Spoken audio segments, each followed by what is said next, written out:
6:47, time for the morning rush. Police are asking for the public to help in finding not one, but two vehicles that were stolen from an Albuquerque woman while visiting a local hospital.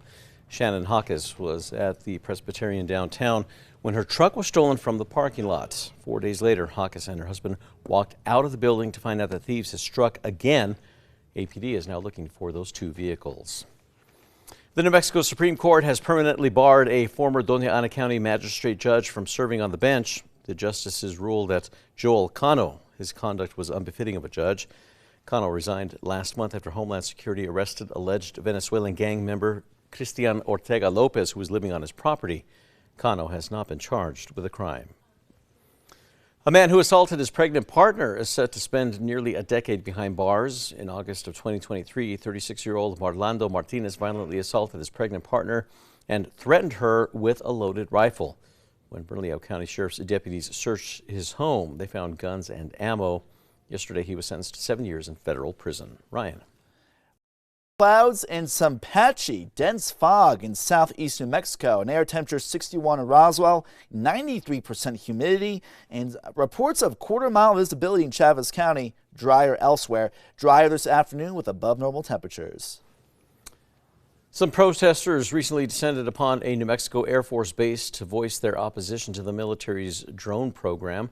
A small group of activists with shut down drone warfare blocked the entrance to Holloman Air Force Base. That was for nearly an hour, calling out the military for providing drones to Israel to aid in its war against Hamas. One protester was arrested and charged with criminal trespassing. A coalition of Tesuque residents, they are asking the state Supreme Court to stop a facility which they say is threatening their drinking water. Yesterday, the group Protect Tesuque held a town hall about its efforts to stop the Bishop's Lodge Resort's new wastewater treatment facility. The group says that facility is discharging 1,000 gallons of partially treated wastewater per day as near Little Tesuque Creek and upstream of community wells. Well, the city of Albuquerque is going to be rolling out some new high-tech systems that they hope will reduce pedestrian deaths. The artificial intelligence-driven system alerts drivers with special lights when a person is crossing the street. The city is now aiming to activate the system in the next 2 weeks. Ryan. And that dry line is separating the drier air out west to the more humid air out east. That dry line is often a boundary where lift, moisture with warm weather usually happens, and that can sometimes lead to thunderstorms, especially east of that dry line. Now, that dry line will be east today in the afternoon, so not as much rain, but rainfall is still possible for some ahead. A family-owned New Mexico business that has been building up young dancers for decades is now closing its doors for good. After nearly 4 decades, the third owner of New Mexico Dancewear, Fiona Martia Hernandez, has said that a months-long construction project limited access to the business, leading to massive losses. Hernandez says that there will not be a closing sale. The City of Albuquerque's Animal Welfare Department is hosting a celebration for the grand opening of their newest dog park. The Wantabo Hills Dog Park is the city's 28th park of its kind and the third to open this year. Tonight's event will include a dog costume contest as well as free snacks for the furry friends in attendance. It is set to begin this evening at 5:15. Well, a local program that makes a nutritious diet a key part of patient care is set to expand. Presbyterian Community Health Food Pharmacy is a doctor referral-based food pantry serving more than 700 low-income patients living with chronic illnesses. Some patients end up waiting up to 3 months to get into the program.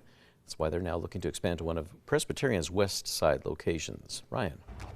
Taking a look at traffic right now, no major accidents nor slowdowns, good traffic flow out there. Taking a look at tracker heading south on I-25 near Avenida Cesar Chavez, we do notice some passing cars occasionally heading in the opposite direction, but good traffic flow for the most part. We'll have more traffic updates throughout the rest of the morning.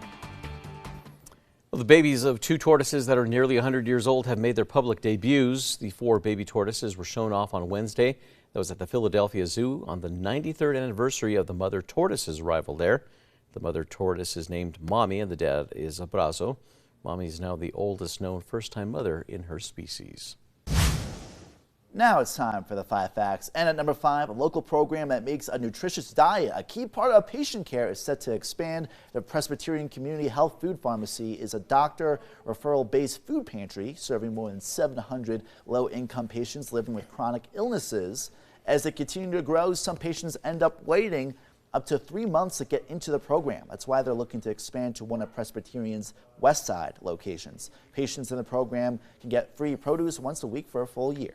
At number 4, a family-owned New Mexico business that has been building up young dancers for decades is now closing its doors for good. After nearly 4 decades, the third owner of New Mexico Dancewear, Fiona Maria Hernandez, says that deciding to permanently close was the most difficult decision she's ever made. Hernandez says a months-long construction project limited access to the business, leading to massive losses. And at number 3, warmer, drier, and breezier today. The severe weather threat mostly in far eastern New Mexico, but more so in West Texas today. Now, that thunderstorm threat will be higher tomorrow. Warmer and drier and breezier weather to the west. We'll have to watch out for even more storms on Saturday. At number 2, a coalition of Tesuque residents are asking the state Supreme Court to stop a facility which they say is threatening their drinking water. Yesterday, the group known as Protect Tesuque held a town hall about its efforts to stop the Bishop's Lodge Resort's new wastewater treatment facility. According to their lawsuit, they say the facility is discharging 30,000 gallons of partially treated wastewater per day. Is now asking the state Supreme Court to step in and require New Mexico Environment Department to enforce regulations, but the department maintains the Bishop's Lodge facility can treat water to a higher degree than its previous plant. And at number 1, police are asking the public for help in finding not 1 but 2 vehicles stolen from an Albuquerque woman while visiting a local hospital. Over the course of 1 week, Shannon Hawkins was at Presbyterian downtown. Said the 2 of her vehicles were stolen from the hospital parking lot. The family is now looking for their 2 trucks. The hospital says they're sharing surveillance video with police, and APD is asking the public to be on the lookout for a Lincoln Navigator they say could be involved.